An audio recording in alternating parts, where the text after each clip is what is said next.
Eu quero desejar uma boa noite para você, nosso irmão, nosso amigo, que está conectado aqui nessa transmissão da Igreja Central. E eu queria começar essa mensagem com um pedido de desculpas e de perdão. Muitas vezes eu assumi esse púlpito não com o espírito correto, com um espírito nervoso, irado, um espírito que por alguma ocasião possa ter afastado o coração de você da mensagem que eu estava trazendo. Por mais que às vezes a mensagem no momento tenha sido a mensagem correta, é possível que por meio da minha postura ou de alguma palavra dita fora de tempo ou de alguma expressão que possa não ter representado o Senhor Jesus, você tenha fechado seu coração para algo que eu tinha para te dizer. E eu te peço perdão. E eu peço em nome de Jesus que o seu coração esteja aberto para que você ouça a mensagem que Deus colocou em meu coração para que eu falasse para você nessa noite. Antes de mais nada, eu queria indicar para você 2 livros para que você pudesse adquirir. Não sei quanto tempo mais nós estaremos nessa quarentena, para que você dedicasse o seu estudo, além da Bíblia, além da escola sabatina, dedicasse também ao estudo desses 2 livros. São livros que vão acrescentar bastante na sua vida espiritual.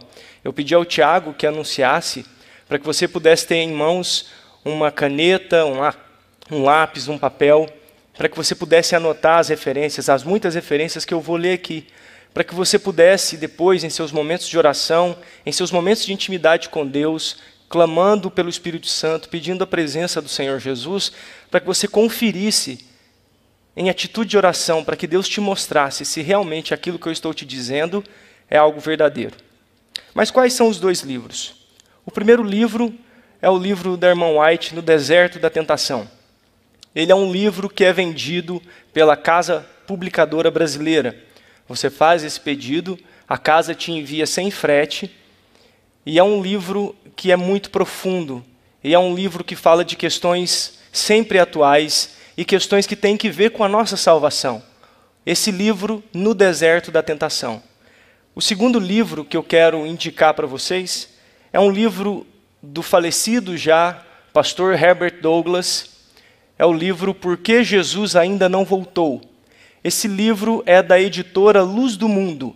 E você pode fazer o pedido desse livro no site www.editoraluzdomundo.com.br. Esse livro, Por que Jesus Ainda Não Voltou, é um livro fantástico. É um livro que é resultado de oração, resultado de estudo de anos, resultado de devoção a Deus.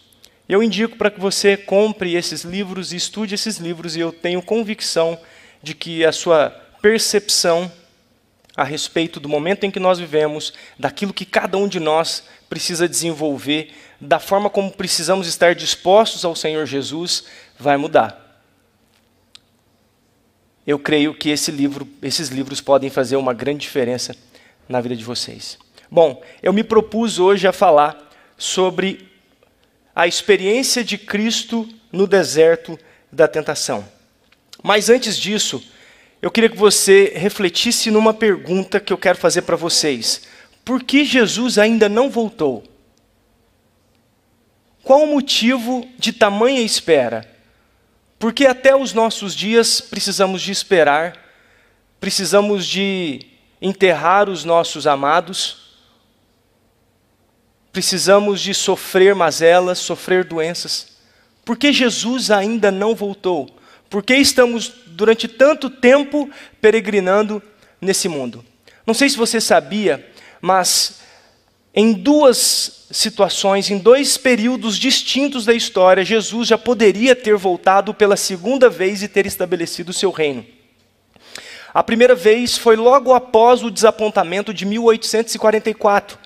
E você vai encontrar essa referência no livro Mensagens Escolhidas, no volume 1, na página 68. Anote aí, depois pesquise, Mensagens Escolhidas, volume 1, página 68. Lá a irmã White diz que depois do período do desapontamento, depois do tempo de desapontamento, depois de 1844, se aqueles que aguardavam a volta de Jesus em 22 de outubro de 1844 tivessem permanecido unidos, se eles tivessem permanecido unidos, o Espírito Santo teria sido derramado na vida deles, eles teriam proclamado a terceira mensagem angélica, eles teriam cumprido a missão que Deus havia deixado para eles e o Senhor teria voltado. Mas isso não aconteceu em 1844. A outra ocasião foi em 1888, logo após a Assembleia Geral dos Adventistas do Sétimo Dia em Minneapolis, Minnesota, em 1888, quando Deus, diretamente do seu trono, enviou 2 servos, o pastor Jones e o pastor Wagner, para que levasse a mais preciosa mensagem que ele tinha para dar para o seu povo naquele tempo. E essa mensagem, ela foi escarnecida, ela foi recusada, ela foi ridicularizada. Nessas 2 ocasiões, nós como povo, nós falhamos. E Jesus, ele não voltou. Há uma visão relatada no livro Vida e Ensinos, na página 102. Vida e Ensinos, na página 102. A senhora White, ela estava reunida com outros irmãos, e eles estavam orando por um daqueles irmãos que estava enfermo.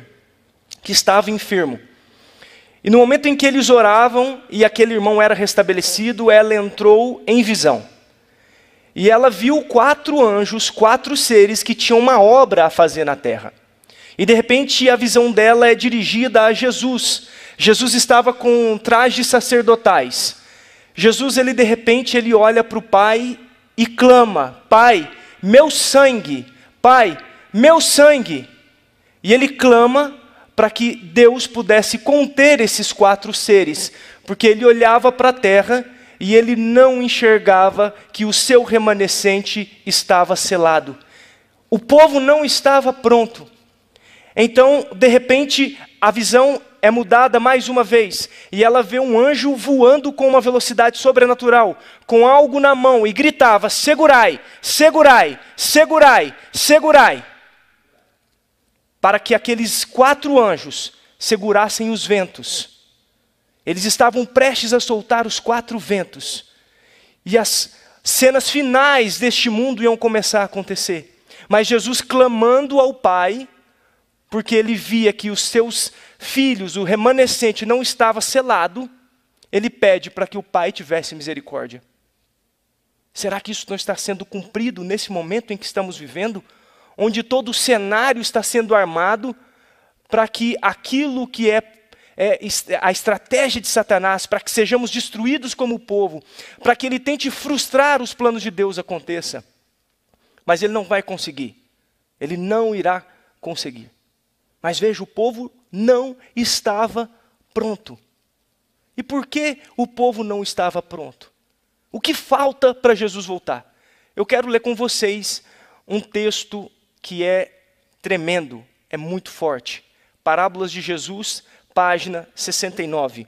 E esse é só o prelúdio da nossa mensagem.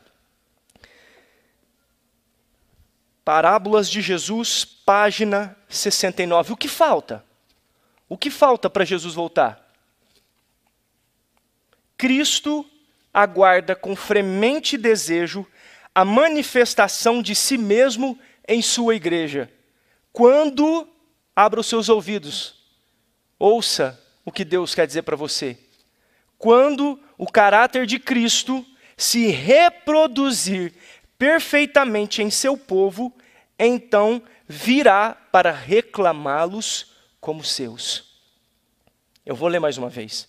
Cristo aguarda com fremente desejo a manifestação de si mesmo em sua igreja. Se há algo que Cristo mais deseja, se há algo que mais aquece o coração de Jesus, é ver o seu caráter manifestado em mim, ver o seu caráter manifestado em você. E o texto continua: quando o caráter de Cristo se reproduzir perfeitamente em seu povo, então ele virá para reclamá-los como seus. Amados, o que falta para Jesus voltar é reproduzirmos o caráter dele em nossas vidas. O nosso papel nessa grande trama não é um papel de coadjuvante, não é um papel passivo. Nessa trama, nesse grande conflito, na nossa vida, na nossa salvação, nós temos que ser coadjuvantes juntamente com Jesus. nós precisamos de ser ativos, nós não podemos ser passivos. Cada um de nós deve saber o que precisa de desempenhar para que faça a sua parte pela salvação da sua própria alma. Nesse plano de redenção, há algo muito maior do que eu e do que você. Há algo muito maior do que a nossa salvação. Eu quero que você anote mais uma citação. Para Patriarcas e Profetas, página 68. O livro Patriarcas e Profetas, na página 68. Veja algo muito maior do que a minha salvação e do que a sua salvação em jogo. Patriarcas e Profetas, página 68. Mas o plano da redenção tinha um propósito ainda mais vasto e profundo do que a salvação do homem. Não foi para isto apenas que Cristo veio à Terra. Não foi simplesmente para que os habitantes deste pequeno mundo pudessem considerar a lei de Deus como devia ela ser considerada, mas foi para reivindicar o caráter de Deus perante o universo. Deus teve o seu caráter colocado à prova. Deus teve o seu caráter colocado em xeque por uma criatura que tinha egoísmo, que tinha orgulho, que tinha traços, que desenvolveu, não tinha, porque Deus o criou perfeito, que desenvolveu essas características. Deus foi questionado por sua criatura. O caráter dele foi colocado em xeque diante de todo o universo, diante de todos os anjos, os que não caíram e os que caíram, diante de todo o universo não caído. E no plano da redenção, em primeira instância, o cumprimento desse plano é para reivindicar o caráter de Deus. O caráter de Deus precisava de ser reivindicado. E Cristo assumiu essa responsabilidade. Primeiro, de vindicar o caráter de Deus. E segundo, de fazer expiação pela raça humana e de oferecer modelo e poder para que cada um de nós, na nossa esfera, na nossa vida, também pudéssemos vindicar o caráter de Deus na vida de cada um de nós. Eu quero ler um texto, outro texto, Desejado de Todas as Nações, página 24. Cristo ele não podia vir simplesmente como um ser humano evoluído. Cristo ele não poderia vir com alguém que fizesse uso da sua divindade. Cristo não poderia vir como Adão antes de sua queda, sem pecado, sem mácula, na sua inocência. Cristo não possuía pecado, não possuía o pecado, não pecou, mas a natureza dele não podia ser a mesma natureza de Adão. Eu quero ler com você alguns textos. O Desejado de Todas as Nações, página 24. Satanás apresenta a divina lei de amor como uma lei de egoísmo. Declara que nos é impossível obedecer os preceitos. Como um de nós, cumpria-lhe dar exemplo de obediência. Jesus, como um de nós, cumpria-lhe dar exemplo de obediência. Abra os seus ouvidos para essa citação agora. Eu quero que depois você confira. Desejar Todas as Nações, página 24. Se tivéssemos de sofrer qualquer coisa que Cristo não houvesse suportado, Satanás havia de apresentar o poder de Deus como sendo insuficiente.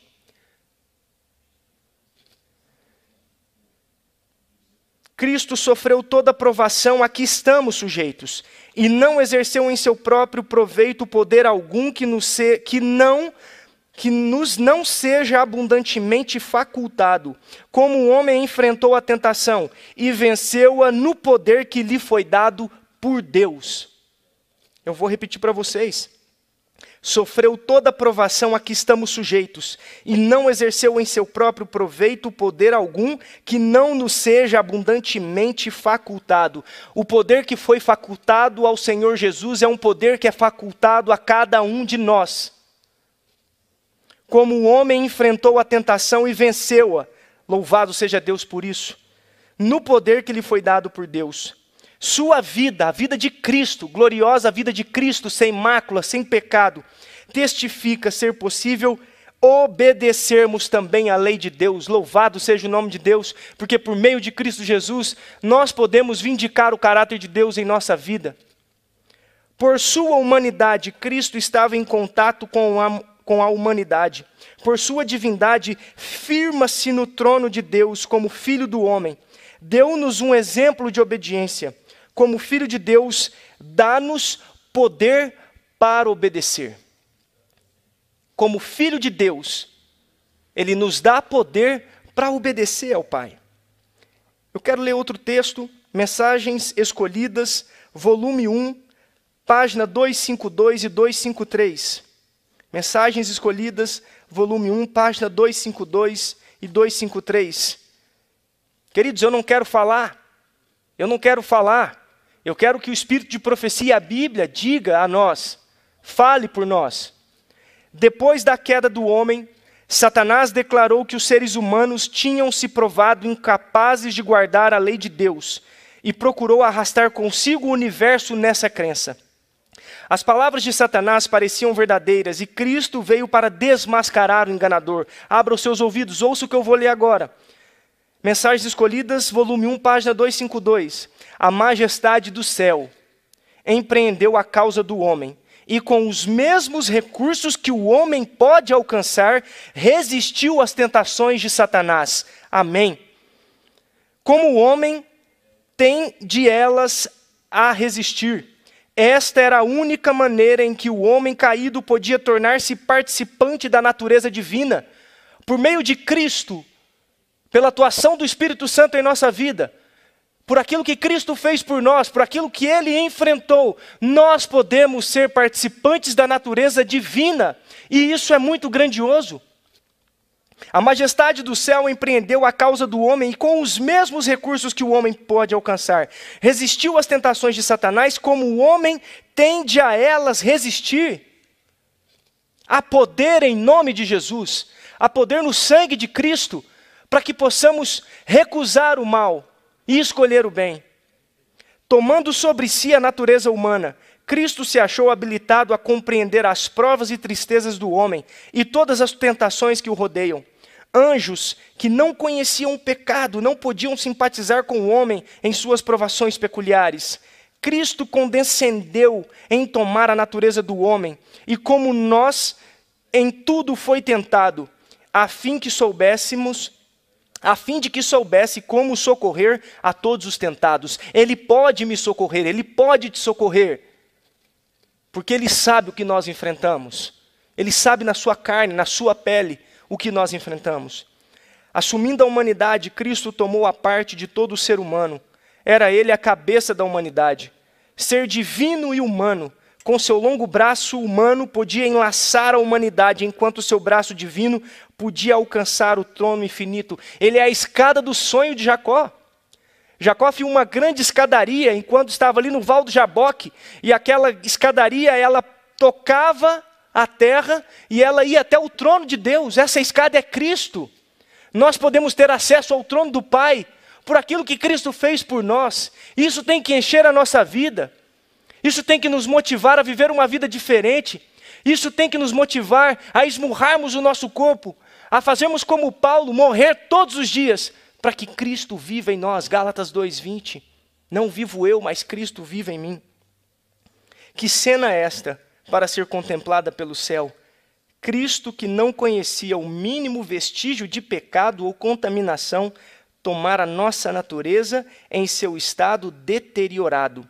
Isto foi humilhação maior do que o homem finito pudesse compreender. Deus manifestou em carne, humilhou-se. Você pode entender essa deterioração aqui de duas formas. Crendo que essa deterioração era simplesmente fisicamente, ou que ele tivesse herdado a mesma natureza que nós, pós-Adão. Ou você pode entender as duas coisas, como eu creio que assim são. Mas a revelação é clara, queridos, e eu quero ler outro texto para vocês, Desejar a Todas as Nações, página 46. Desejado de todas as nações, página 46. Veja que Deus não nos deixa em trevas. Deus não nos deixa em trevas, amados. Abra o seu coração. Isso é glória. Isso é poder em nome de Jesus para a sua vida. Teria sido uma quase infinita humilhação para o Filho de Deus revestir-se da natureza humana, mesmo quando Adão permanecia em seu estado de inocência no Éden.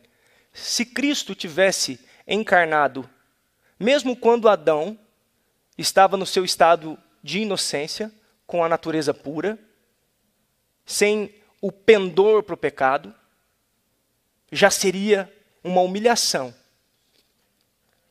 Mas Jesus aceitou a humanidade quando a raça havia sido enfraquecida por 4.000 anos de pecado. Como qualquer filho de Adão, aceitou os resultados da grande lei da hereditariedade. Como qualquer filho de Adão, assim como você e eu, ele se sujeitou à lei da hereditariedade. O que estes resultados foram, manifesta-se na história de seus ancestrais terrestres. Veio com essa hereditariedade para partilhar de nossas dores e tentações e dar-nos o exemplo de uma vida impecável. O Desejado de Todas as Nações, página 46. Não falei nada da minha cabeça. Tudo o que eu li foi nos revelado pela serva do Senhor.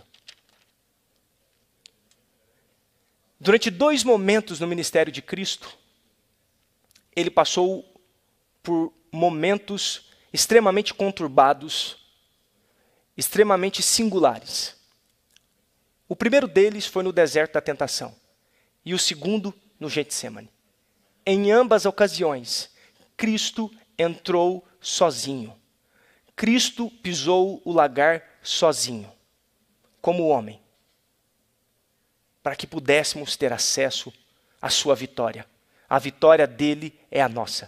Nós não temos mérito nenhum, queridos. Nós somos fracos, mas Paulo diz que quando nós nos fazemos fracos, nós somos fortes em Cristo Jesus. Porque a Bíblia é poderosa, é a palavra de Deus. O sangue que foi vertido na cruz é poderoso para nos purificar de toda injustiça, para nos perdoar, para fazermos viver em novidade de vida. Aquele que vive em Cristo é nova criatura. As coisas velhas já ficaram passadas, as coisas novas, tudo se tornou novo, tudo se fez novo.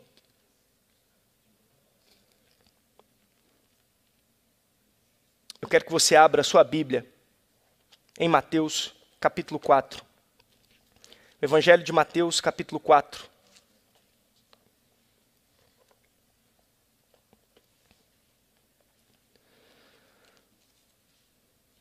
Nesse livro, no deserto da tentação, a irmã White ela vai nos dizer que quando Cristo ele saiu do Jordão, saiu das águas do batismo, ele se ajoelhou e pediu a presença do Pai, pediu a aprovação do Pai, suplicou forças para suportar o que ele enfrentaria.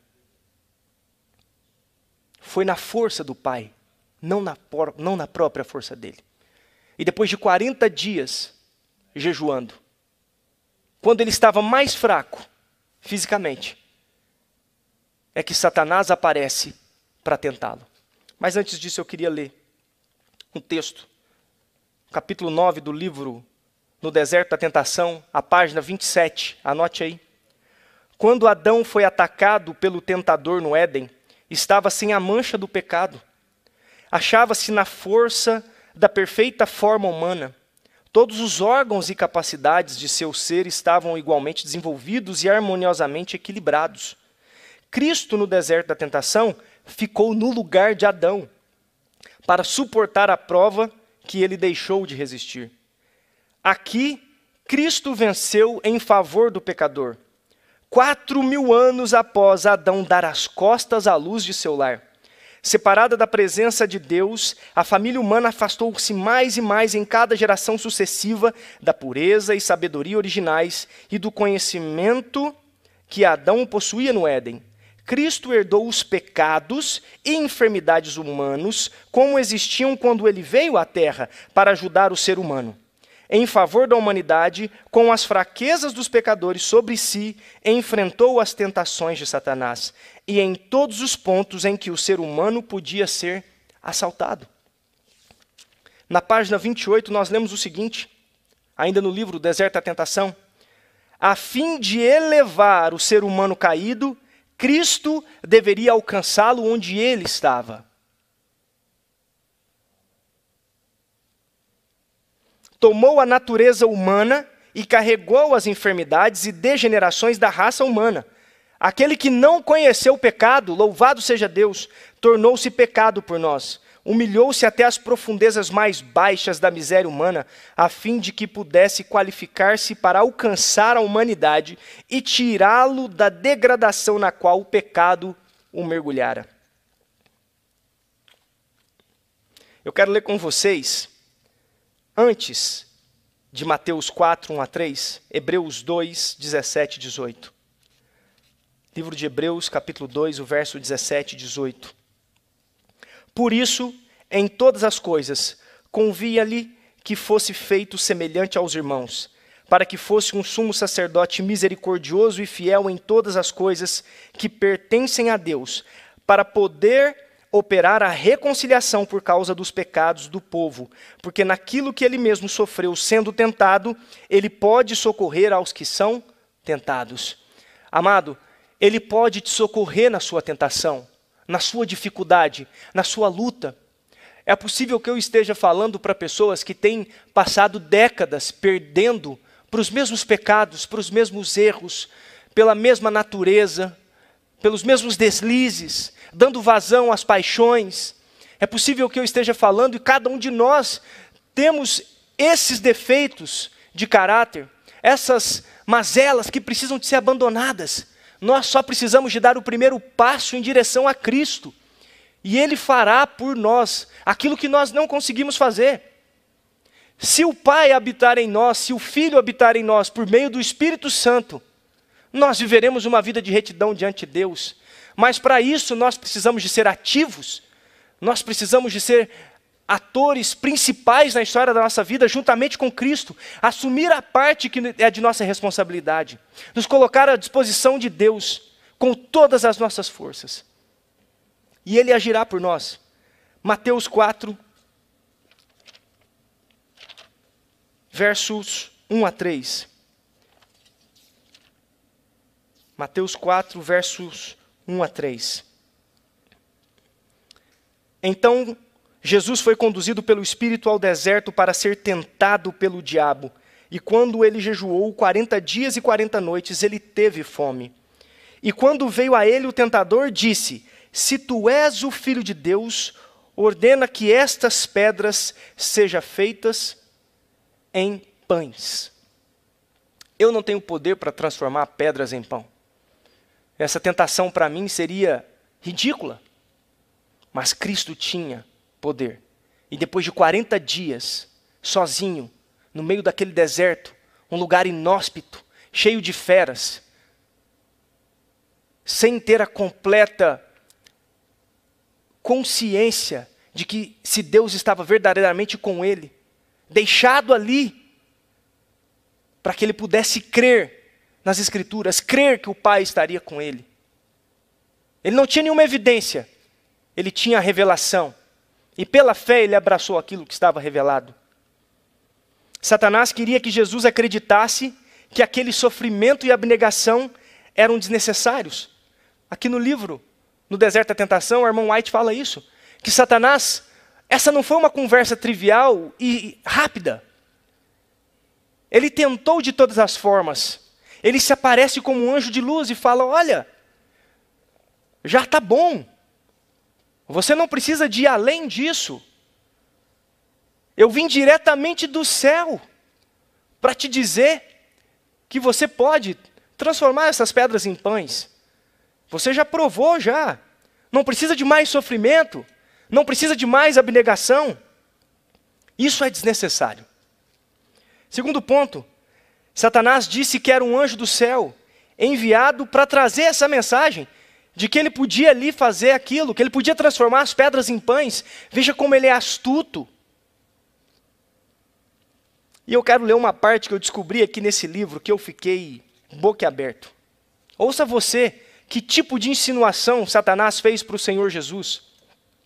No Deserto da Tentação, na página 34, Satanás disse a Cristo que ele devia pôr os pés no caminho ensanguentado, mas não devia andar por ele como fizera Abraão, quando provado, a fim de mostrar sua perfeita obediência.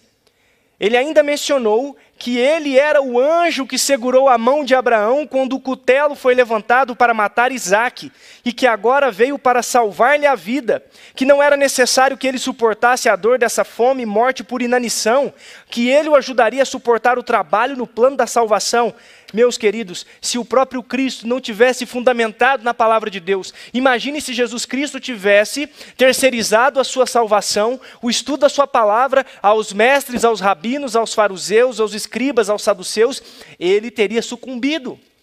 Mas ele conhecia a palavra de Deus e se agarrava a ela. Veja, Satanás disse para ele: eu sou o anjo que segurei o braço de Abraão quando Abraão foi sacrificar Isaque. Você não precisa de continuar, você vai morrer por inanição. Eu estou aqui para te ajudar a completar o plano de redenção. Para por aí. Se você morrer agora, tudo vai ser em vão. Transforme essas pedras em pães. E ele tinha poder para aquilo. Só que ele conhecia a palavra de Deus. Queridos, nós hoje não ouvimos ecos do deserto, dessa conversa, dessa tentação de Satanás. Isso não ecoa até nossos dias.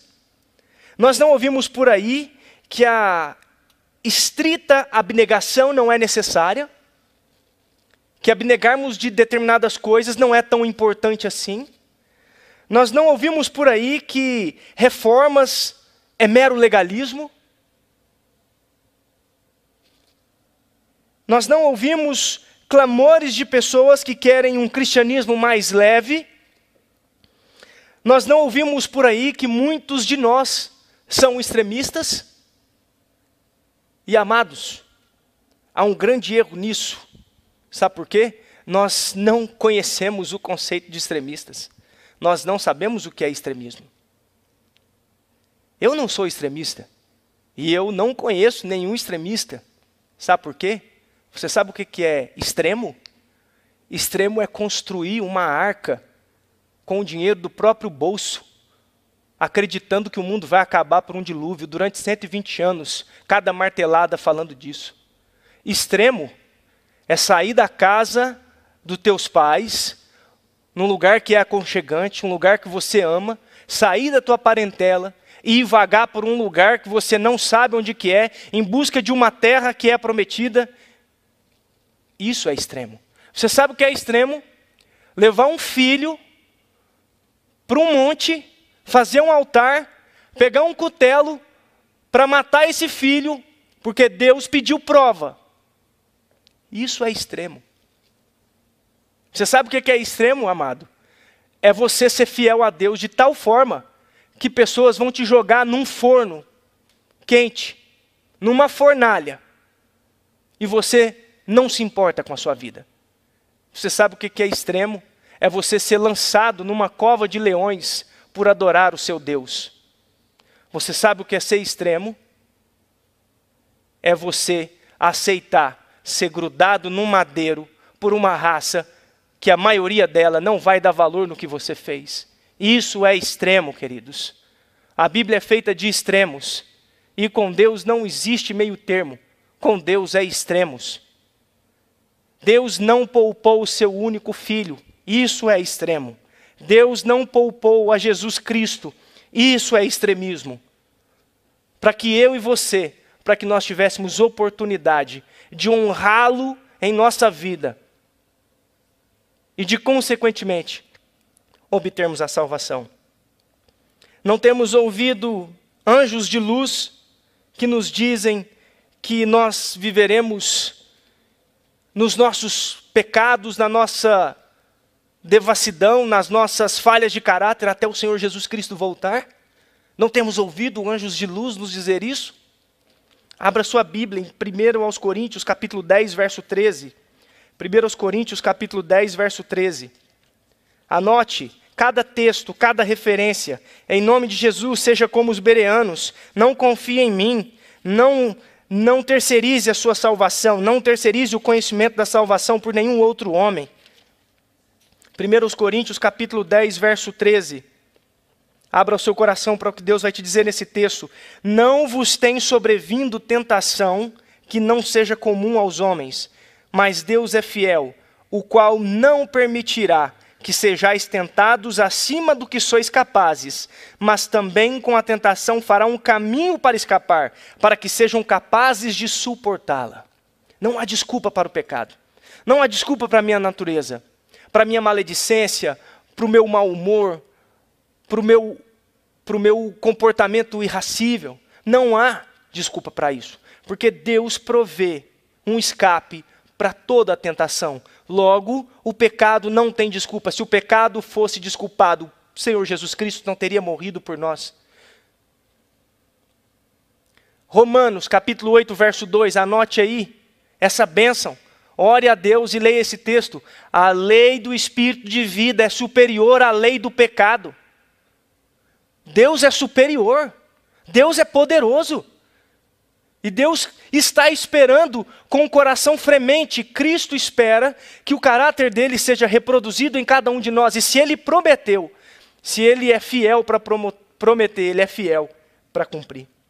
Como Jesus resistiu a essa e outras duas tentações? Está escrito, está escrito, está escrito. Salmo 119, verso 11. Escondi tua palavra no meu coração, para não pecar contra ti. Nós precisamos de conhecer a palavra de Deus, porque Deus fala conosco através da palavra dele.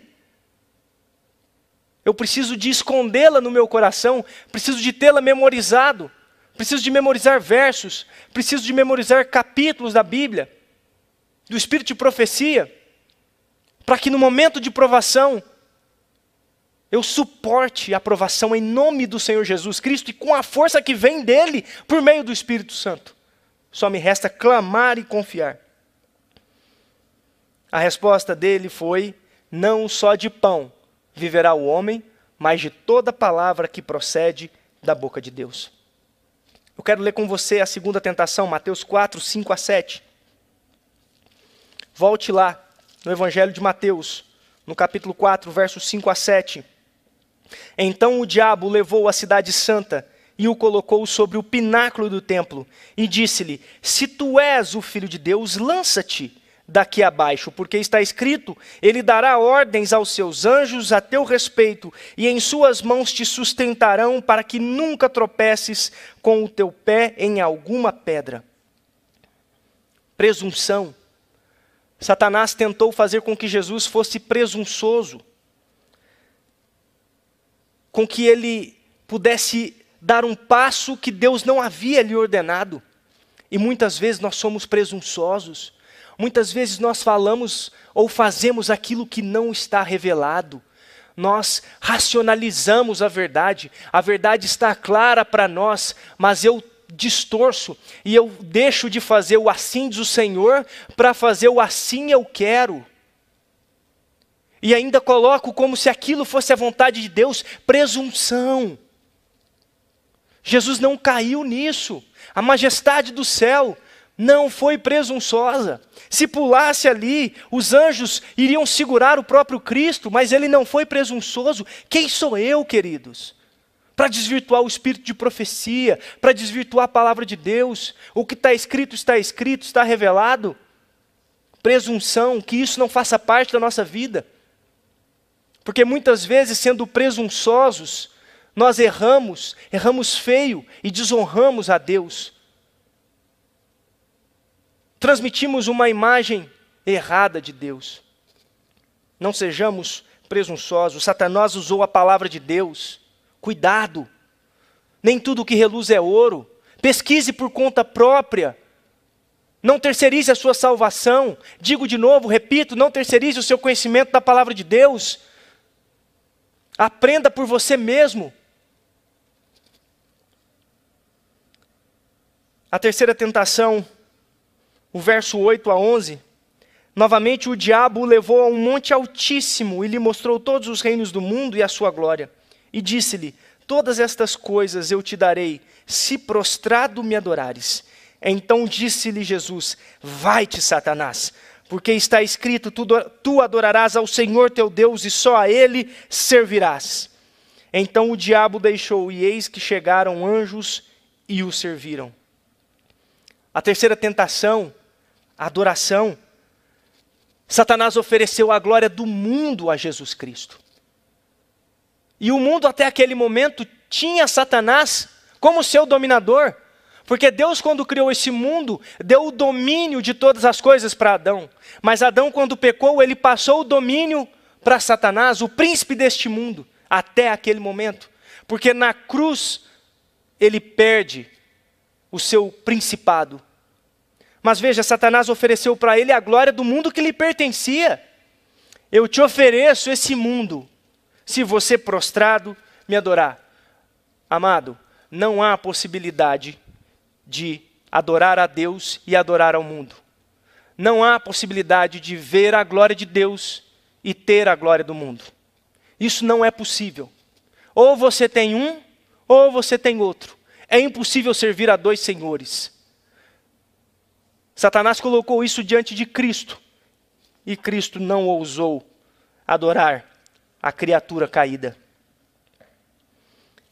Eu quero ler somente mais 3 textos. E aí, a Mayra vai cantar novamente a canção que ela cantou no início, que fala de nos colocarmos nas mãos de Cristo, que fala de estarmos à disposição de Cristo, para que Ele opere em nós. Eu vou ler somente mais breves 3 textos, e ela cantará a música para nós. Ainda no livro No Deserto da Tentação, na página 63. Temos para combater um inimigo muito vigilante. Satanás adapta suas tentações às nossas circunstâncias. Em cada tentação, ele apresentará alguma insinuação, alguma coisa aparentemente boa para se ganhar. Mas em nome de Cristo, podemos ter vitória resistindo aos seus enganos. Não é na minha força, não é no meu nome, é no nome de Cristo. Cristo veio ao mundo a fim de aperfeiçoar um caráter justo para muitos e elevar a humanidade caída. Mas somente uns poucos dos milhões de nosso mundo aceitam a justiça e a excelência de seu caráter e satisfarão os requisitos exigidos para assegurar sua felicidade. Penúltimo texto, na página 67, no Deserto da Tentação. Muitos supostos cristãos reconhecem que têm formado um hábito e que não podem vencê-lo. Ao reconhecer isso, estão prestando homenagem a Satanás, dizendo por suas ações, se não em palavras, que ainda que Deus seja poderoso, Satanás tem grande poder. Quando eu digo que as minhas paixões, cultivadas ou herdadas, quando eu digo que aquilo que precisa de ser arrancado da minha vida, aquilo que me torna de semelhante a Cristo, é mais poderoso, eu coloco Satanás em pé de igualdade com Deus. Eu dou louvor ao poder de Satanás. E nós precisamos aprender a louvar o nome de Cristo. O último texto, na página 69 do livro No Deserto da Tentação. É certo que se não vencermos, abra o seu ouvido, olha o que eu vou ler. É certo que se não vencermos como Cristo venceu, não poderemos sentar com Ele no seu trono. Aqueles que diante da luz e a verdade destroem a saúde mental, moral e física, induzidos por qualquer espécie de condescendência, perderão o céu. Sacrificam aos ídolos as capacidades dadas por Deus. Deus merece e exige nossos mais nobres pensamentos e sagradas afeições. A um custo infinito, Cristo, nosso Redentor, comprou todas as nossas faculdades e nossa própria existência. E tudo que há de bom na vida foi comprado para nós ao preço de seu sangue. A nossa vida não é nossa. A nossa vida tem que ser um testemunho de louvor e ação de graças ao que Cristo fez por nós, ao sangue que foi vertido na cruz, ao nome que é poderoso e que ao ser proclamado todo joelho deve se ajoelhar. É bem provável que pessoas com diversos tipos de dificuldades estejam ouvindo essa mensagem. Pessoas que às vezes são desonestas no seu trabalho, que ganham o dia a dia enganando os outros, passando os outros para trás. Pessoas que vivem para levantar discórdia. Pessoas que têm orgulho no coração, mesmo sabendo que estão erradas, não sabem pedir perdão. Perdão a Deus, perdão ao próximo. É possível que eu esteja falando com pessoas que têm o seu corpo tão degradado, tão surrado, por causa da intemperança. É possível que existam pessoas que estejam no pecado da pornografia, do adultério, da fornicação, da impureza. Quem sabe esses pecados têm arrebentado com a sua vida ao longo dos anos, e você não tem coragem de levantar os olhos para o céu. Você fica desanimado para ler a palavra de Deus. Você não tem ânimo de orar porque você se sente imundo, sujo. E você acha que você não tem nada de bom que te recomende a Deus. E não tem mesmo. Mas deixa eu te falar uma coisa. Você querer fazer algo para se recomendar diante de Deus é a raiz do paganismo. É o paganismo que diz que eu tenho que ter algo bom para oferecer para a divindade, para que ela me aceite, para que ela faça as coisas boas para mim. O que ficou para trás ficou, queridos. Isaías 1,18 fala: vinde, arrazoemos, ainda que os seus pecados sejam vermelhos, eles se tornarão brancos. Vem, conversa comigo, filho. Eu sei das suas dificuldades. Hebreus 4,13, todas as coisas estão patentes aos olhos daquele com quem temos que prestar conta. Ele sabe quantos fios de cabelo você tem na cabeça, sabe tudo o que passa nos teus pensamentos. Ele te sustenta, Ele te dá o fôlego de vida. O que ficou para trás ficou. Os pecados que foram cometidos ficaram para trás. Você não precisa de tentar melhorar para se recomendar a Deus. É Cristo que te recomenda a Deus. É o sacrifício dele que te recomenda a Deus. E é a força dele que te faz ficar em pé. Porque a graça que salva, ela é suficiente também para nos manter em pé. Eu quero que você reflita nessa música. Que você faça dessa música a sua oração. Hoje pode ser a sua última noite. Deus pode te chamar. E como é que está a sua vida? O que você tem feito da sua vida?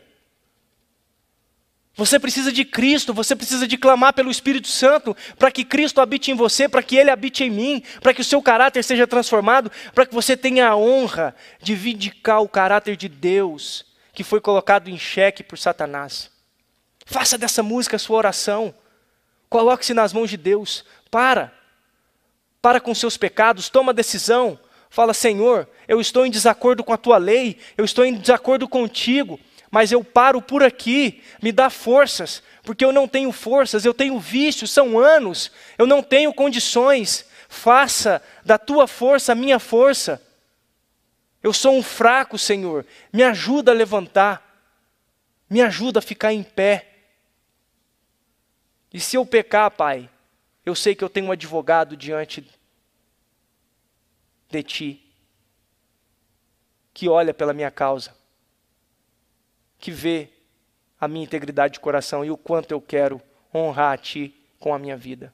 Queridos, Jesus é maravilhoso, Jesus é misericordioso. Jesus quer ser o Senhor da sua vida. E Ele aguarda com fremente desejo que o caráter dEle seja refletido em cada um de nós, para que Ele volte e nos busque e nos leve para passarmos a eternidade com Ele, para que os outros mundos olhem para nós e falem: esses são os que seguiram o exemplo de Cristo, esses são os que vindicaram em sua vida o caráter de Deus. Louvado seja Deus pela humanidade de Cristo, louvado seja Deus pela divindade de Cristo, louvado seja Deus porque Cristo conhece todas as minhas dificuldades. Ele conhece tudo que eu passo, porque Ele sofreu todas as coisas por nós e como nós. Que Jesus te abençoe. Convido você para que oremos, colocando a nossa vida nas mãos de Deus. Bom Pai, não há nada que nos recomende a Ti, Senhor, que venha de nós mesmos. Nós humildemente chegamos até Tua santa presença pelos méritos daquele que foi grudado no madeiro, o Senhor Jesus Cristo. Pedimos que a nossa oração suba até o Senhor como um aroma agradável, suave, Pai. Pessoas tomaram decisões em suas casas assistindo essa mensagem, Pai. Houve uma fagulha, Pai, que se acendeu no coração de todos nós que temos as nossas debilidades, que temos os nossos pecados que nos arruinam, que nos jogam no lamaçal. Pai, o Senhor viu a chama que ardeu no coração de cada um dos teus filhos. E nós pedimos que o Espírito Santo nos preencha, que Ele nos torne completos no Senhor Jesus Cristo. Pai, somente pelo Senhor Jesus Cristo podemos viver dignamente diante de Ti e diante do universo. Tira do nosso coração motivos egoístas para aguardarmos a Sua segunda vinda. Tira do nosso coração motivos egoístas para esperarmos, Pai. Coloca no nosso coração o anseio de vindicarmos o Teu caráter, de representarmos de forma digna aquele que foi morto na cruz do Calvário. Pai, nós Te louvamos pela vida do Senhor Jesus Cristo. Nós Te louvamos pela morte do Senhor Jesus Cristo, mas nós Te louvamos pela vida do Senhor Jesus Cristo, porque foi na vida do Senhor Jesus Cristo, na forma como Ele viveu, que Ele teceu esse manto de justiça com o qual Ele nos cobre. A vida dEle é maravilhosa e a vida dEle tem que ser exaltada. E essa vida, Pai, pode ser transferida a cada um de nós pelo poder do Espírito Santo, não porque haja poder em nós, porque a nossa justiça é trapo de imundícia, Pai. Isaías já diz lá no capítulo 64, no verso 6, é trapo de imundícia, Pai. Mas a justiça de Cristo, ela pode nos recomendar a Ti. E Ele pode nos fazer andar em novidade de vida, transformados, Pai. Assim como foi com Zaqueu, assim como foi com Maria Madalena, como Nicodemos, com a mulher que subvertida em adultério e tantos outros, Pai. Vá e não peques mais. Nos abençoa com a Tua constante presença. Louvado seja o Teu nome, Santo de Israel, Deus de Abraão, de Isaque e de Jacó. Nos abençoa com a Tua bênção e a Tua presença. Em nome de Jesus. Amém.